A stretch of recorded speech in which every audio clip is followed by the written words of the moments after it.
Hello students. Today we will learn one more distinguishing test for amines which is called as Hinsberg's test. और यहाँ पे हमारा reagent होता है Hinsberg reagent which is benzene sulfonyl chloride. ज़रूरी नहीं है कि बेंजीन ही हो, टोलिन भी हो सकता है. तो बेसिकली कोई भी अराइल सल्फोनिल क्लोराइड होना चाहिए. जैसे मान लो मैंने यहाँ पे ले लिया C6H5, है ना, फॉर्मूला भी लिख सकते हो, फॉलोड बाय SO2Cl. ये हो गया आपका Hinsberg's reagent which is also called as benzene sulfonyl chloride as written here. तो मान लो मैं कोई प्राइमरी अमाइन ले लूँ, फॉर एग्जांपल 1 डिग्री अमाइन लिया मैंने, और यदि मैंने इसमें बेंजीन सल्फोनिल क्लोराइड को डाला, मैं डायरेक्टली एग्जांपल लेती हूँ rather than taking a general reaction. General में क्या होगा बच्चे लोग, यहाँ पे जो मैं अल्काइल ग्रुप ले रही हूँ इसके जगह आप आर ले लो, बस वो आपका जनरल रिएक्शन हो जाता है. से मैंने लिया इथाइल अमाइन C2H5NH2, इसे हम क्या बोलते हैं, इथाइल अमाइन, और इसको मैंने ट्रीट कर दिया बेंजीन सल्फोनिल क्लोराइड के साथ. ये आपका स्ट्रक्चर है जो इस तरह से होता है.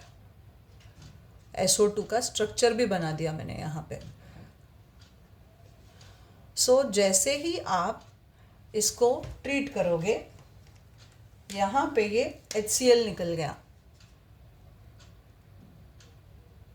इस तरह से, and the product formed will be ये C2H5N. इस पे आपके पास हाइड्रोजन है, एक और चला गया क्लोरीन के साथ, और आगे आ गया आपका SO2 C6H5.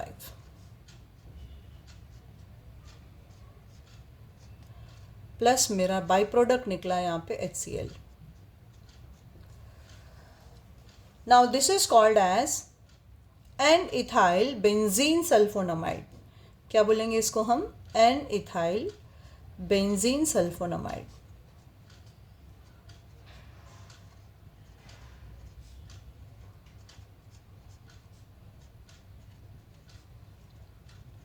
Now if you further try to treat it with a base, like say मैंने इसमें डाल दिया solution of KOH, तो आप यहाँ पे देख सकते हो कि ये जो हाइड्रोजन है नाइट्रोजन से लगा हुआ, it will be highly acidic. What is the reason, यहाँ पे आपके पास दो इलेक्ट्रॉन विड्रॉइंग ग्रुप्स हैं. तो यदि दोनों इलेक्ट्रॉन विड्रॉइंग ग्रुप्स पूरी इलेक्ट्रॉन क्लाउड को अपनी तरफ खींच लें इस तरह से, तो इस पे रहने वाला हाइड्रोजन हाईली एसिडिक होगा, और ये H+ आपका चला गया इसके OH- के साथ. सो वाटर निकल गया और आपको मिला पोटेशियम सॉल्ट इसका. सो यहाँ पे H के जगह आ गया आपका K+. So we will get the formation of C2H5N. यहाँ पे आ गया potassium salt of benzene sulphonamide. क्या बनेगा, potassium salt of benzene sulphonamide, और ये वाटर निकल गया. सो ये जो सॉल्यूशन है बच्चे लोग, ये एक क्लियर सॉल्यूशन मिलता है आपको. You get a very clear solution. और यदि आप इसको एसिड में भी डालोगे, सॉल्ट है ना, ये सॉल्ट है, ऑब्वियसली सॉल्ट को पानी में डालोगे तो सॉल्युबल रहेगा ही. सो ये वापस से रिएक्ट करके आपको एक क्लियर सॉल्यूशन दे देता है, मतलब एक सॉल्युबल कंपाउंड दे देता है. Okay, so whatever is formed further will also be a soluble material. So what do I get? I will get C6H5, है ना, ये इसी को मैं लिख रही हूँ, C6H5 SO2 NHR, क्योंकि एसिड के प्रेजेंस में ये क्या निकल गया और NHC2H5 वापस से आ गया मुझे, right. So this is what you get. ये इसके साथ भी रिएक्ट करके आपको कंपाउंड दे देगा. As far as boards is concerned, आप सिर्फ इथाइल अमाइन से यहाँ तक लिख सकते हो, लेकिन एंट्रेंस में इसके आगे भी पूछता है कि बेस डालने पे क्या होगा. So when I am teaching I am covering the entire reaction children. So when you take a primary amine, like say I take ethyl amine, तो सबसे पहले ये हिंसबर्ग्स रिएजेंट के साथ रिएक्ट करके मुझे एन अल्काइल बेंजीन सल्फोनामाइड देगा. अब इस नाइट्रोजन पे रहने वाला हाइड्रोजन हाईली एसिडिक है, इसलिए वो बेस के साथ रिएक्ट करके सॉल्ट बनाया which is a clear solution. And further it is soluble in acid and gives you again an ethyl benzene sulfonamide, means it is recovered. Okay. Then इसकी जगह यदि मैं कोई सेकेंडरी अमाइन ले लूं, एक 2 डिग्री अमाइन को ले लूं, लेट मी से एक 2 डिग्री अमाइन में मैंने क्या कंसिडर किया, से आई हैव डाइइथाइल अमाइन, ये मेरा कंपाउंड मैंने ले लिया. What is it children? I take a molecule of diethyl amine which is a 2 degree amine. ये सबसे पहले जो डाइइथाइल अमाइन है ये रिएक्ट करेगा फिर से किसके साथ? एन अल्काइल बेंजीन सल्फोनामाइड के साथ. जरूरी नहीं आप ऐसे लिखो स्ट्रक्चर, मुझे आगे आपको इसका एसिडिक नेचर एक्सप्लेन करना था, इसलिए मैंने स्ट्रक्चर ऐसा लिया. आप चाहिए सीधा SO2C6H5 लिख सकते हो बोर्ड्स में. If you find this way to be difficult you can go the other way round. अब वापस से यहाँ रिएक्शन किया, फिर क्या होगा? ये H निकल गया आपका Cl के साथ और मुझे प्रोडक्ट मिलेगा इधर C2H5, 2 बार लगा है किससे? नाइट्रोजन के पास, और आगे आ गया मेरे पास H डबल बॉन्डो C6H5. और क्या निकला बच्चे लोग? यहाँ पे एक HCl का मॉलिक्यूल निकल गया. So what is the product formed here? I get N, diethyl benzene sulphonamide. ये बन गया.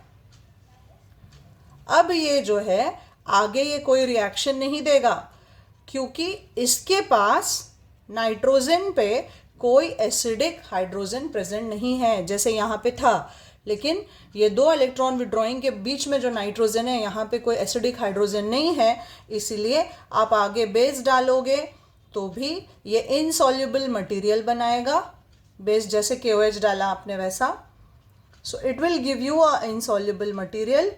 और आगे ये एसिड में भी कोई रिएक्शन आपको नहीं देगा.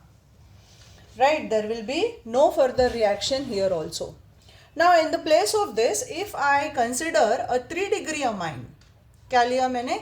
एक 3 डिग्री अमाइन ले लिया. से I have C2H5 thrice N.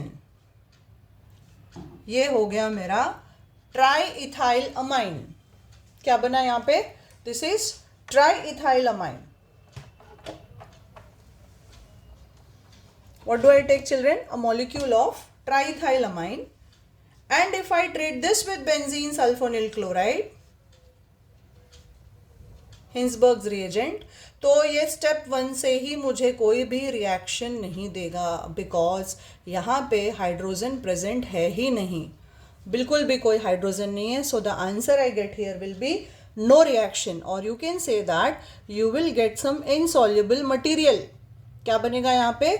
एक इनसॉल्युबल मटेरियल बनेगा जो कि बेस के साथ तो कोई रिएक्शन दिखाएगा ही नहीं, लेकिन ये एसिड में सॉल्युबल होता है. जब एसिड में आप डालोगे तो you get a clear solution. What do you get? You get a clear solution. अब पहले जो था बेंजीन सल्फोनिल क्लोराइड को यूज करते थे बच्चे लोग, अब आजकल क्या करने लग गए हैं, इसके जगह पे टुसाइल क्लोराइड यूज करने लगे हैं. एक बार बोर्ड में भी पूछा था. तो ये बेंजीन सल्फोनिल क्लोराइड जो है इसके जगह आप बहुत सारे जगह पे देखोगे कि टुसाइल क्लोराइड यूज करता है, जिसे P-टुसाइल क्लोराइड भी बोला जाता है. So what is this? Para toluene benzene sulfonyl chloride. क्या है ये? पैराटोलिन बेंजीन सल्फोनिल, मतलब पैराटोलिन सल्फोनिल क्लोराइड हो गया. जब आप टोलिन बोलते हो तो बेंजीन बोलने का जरूरत ही नहीं है. तो यहाँ पे CH3 आ जाएगा. सेम स्ट्रक्चर है. टोलिन क्या होता है? Benzene with CH3. तो बस इसमें एक CH3 लगा दो तो आपका हो गया para toluene sulfonyl chloride, which is also so same reaction आपको टुसाइल क्लोराइड भी देगा. Hence this is again a distinguishing test between primary, secondary and tertiary amines.